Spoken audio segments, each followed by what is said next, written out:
Саламатсыздар ма, құрметті оқушылар. Бүгін біз 80-ші сабақ өзіңді тексер, көбейту және бөлу есептерін шығарамыз. Бірінші тапсырмада өрнектердің мәнін тап. 200-ді 3-ке көбейтсең 600, 57-тен 39-ды алсаң 18, 300-ді 5-ке бөлсең 60, 64-ке 27-ні қоссақ 91, 200-ді 4-ке бөлсек 50, 100-ді 3-ке көбейтсек 300, 23-ті 57-ге қоссақ 80, 84-тен 26-ны алсақ 58. Мына жерде 45 қосылған 30, қосылған 15, қосылған 10. Бұл жерде біз есепті оңай шығару тәсіліне қараймыз. Яғни бір-біріне ұқсас сандарды бөлек жазып аламыз. 30 қосылған 10, қосылған 45, қосылған 15. Сол кезде 30-ды 10-ға қосылған бізге жеңіл болады. 40, 45-ке 15-ті қоссақ 60. 40-қа 60-ты қоса саламыз. Сонда қанша болады? 100.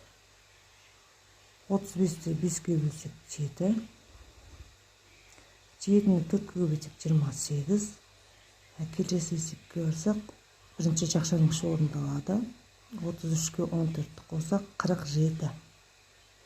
47-ге 26-ны қоссақ 73. Тапсырмаларды орында. Бөлгіш 28, бөліндінің мәні 4, бөлгішті тап. Бөлінгіш дегеніміз 28. Бөлгішті тау үшін бөлгішіміз белгісіз, бөлу x деп қоямыз. Бөліндінің мәні дегеніміз 4. Ол жерде x табатын болсақ 28 4-ке бөлеміз 7-ге тең. Яғни бізде бөлгіштің мәні 7-ге тең. Екінші есеп 9 мен 5 сандарының көбейтісінің мәні неге тең? Жай ғана 9-ға 5-ті көбейтеміз, 45-ке тең. Үшінші 27 мен 3 сандарының бөлінісінің мәні неге тең? 27-ні 3-ке бөлеміз, 9-ға тең. Келесі есепте 4 санын 5 есе арттырса. 5 есе арттырса деген сөз, ол көбейтсе деген сөз. 4-ке 5-ті көбейтсек, 4 5-ім 20. Келесі соңғы есеп 18 санын 2 есе кемітсе. 2 есе кемітсе десе біз бөлеміз. 18-ді 2-ке бөлеміз, 9-дан шығады.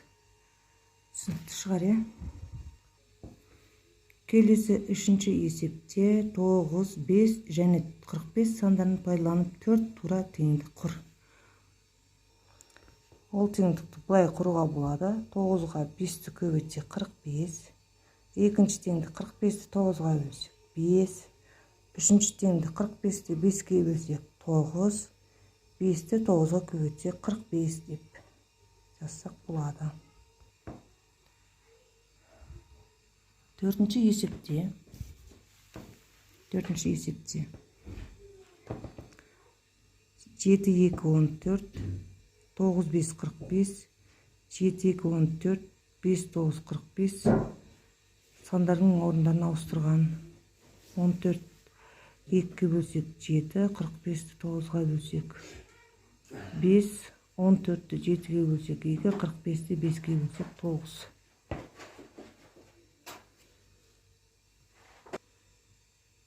Бесінші есепте көбейтіндіні бірдей қосылғыштардың қосындысы түрінде жаз және олардың мәнін тап.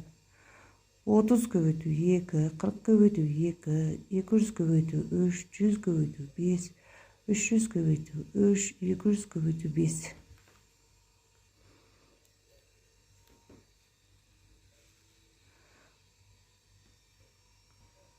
Бесінші есепті қосынды түрінде былай жазуға болады. 30 көбейту 2 дегенде 30 қосылған 30, мәні 60-қа тең.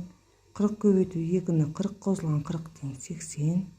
200 көбейту 3-ті 200 қосылған 200 қосылған 200 тең 600. 100 көбейту 5-ті 100-ді өз-өзіне 5 рет қосамыз. 100 қосылған 100 қосылған 100 қосылған 100 500-ге тең. 300 көбейту 3-ті 300-ді 3 рет қосамыз. 900, 200 көбейту 5 дегеніміз 200-ді 5 рет қосып шығамыз, 1000-ға тең.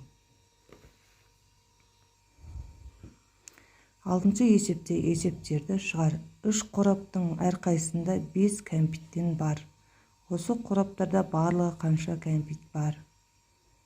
Яғни бұл жерде біз 3 көбейту 5 тең 15 деп алсақ болады.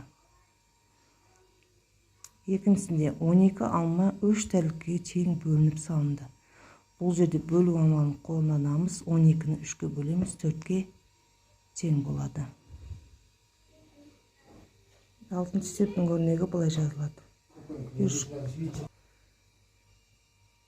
3 көбейту 5 тең 15, 12 бөлінген 3 тең 4. Жетінші есепте амалдарды орында. Амалдардың мәні осылай шығады. Бірінші түсінікті, екінші түсінікті, үшіншісі бірінші жақшаның іші орындалады. Одан кейін жақшаның сыртына қосамыз және жақшаның сыртындағы саннан аламыз. Мәні бұлай шығады.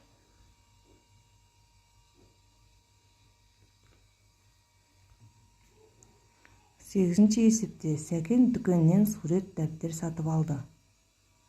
Ол сатушыға 200 теңгелік 2 монета. Сегізінші есепте Сәкен дүкеннен сурет дәптер сатып алды. Ол сатушыға 200 теңгелік 2 монета берді. Ал сатушы оған 100 теңге қайтарды. Сурет дәптер неше теңге тұрды дейді. Сурет дәптер неше теңге тұрады дейді. 8 есептерді шығарда 200 теңгелік 2 монета берсе, 200 теңгені 2-ге көбейтеміз. 100 теңгесін қайтарып берсе, 100 теңгені азайтамыз. Сонда 200-ді 2-ге көбейтсек 400, 400-ден 100-ді алсақ 300.